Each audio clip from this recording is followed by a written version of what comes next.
One is, I think there was a time somewhere in the year dot where women were considered bad drivers. I mean, that's, as ridiculous as that, right? You don't need special skills or you don't need some special gene to be a good driver.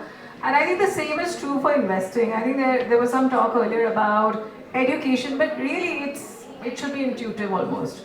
Investment is not rocket science, and even rocket science is done by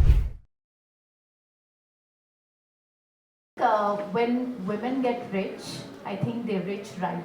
And that is something that I want to talk about at the World Economic Forum.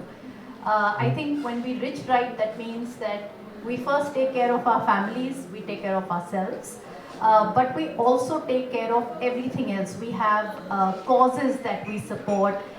We're very high on sustainability. We understand climate issues. And I think we're very fearless. Once you have an exit, I think the fears. I've been in private banking, private wealth management for over a decade, and I saw over thousands of client conversations that there's a real shift going on, a real meaningful shift as it relates to how we think and conceptualize what wealth is. And we are revisiting and redefining what wealth is, taking a more holistic interpretation of the word. And what's fascinating, we have this great wealth transfer underway.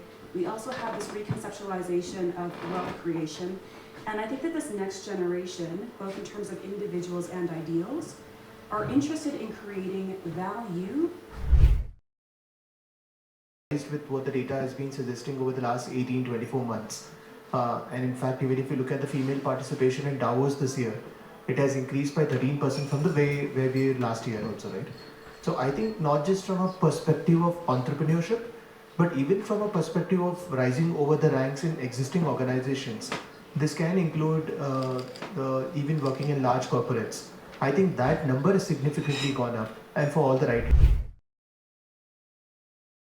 Never talk, we never talk about like how to invest, how to deal with money, even to me it took so many years, how to learn to save money. I mean, honestly, I spend so much like on some things that I actually don't need. Why? Because we see all this marketing, consumption, etc. And so we get like even addicted in this era, So how to work on this? You start from your self-esteem. How do you start from your self-esteem? You start from working on yourself, on your inner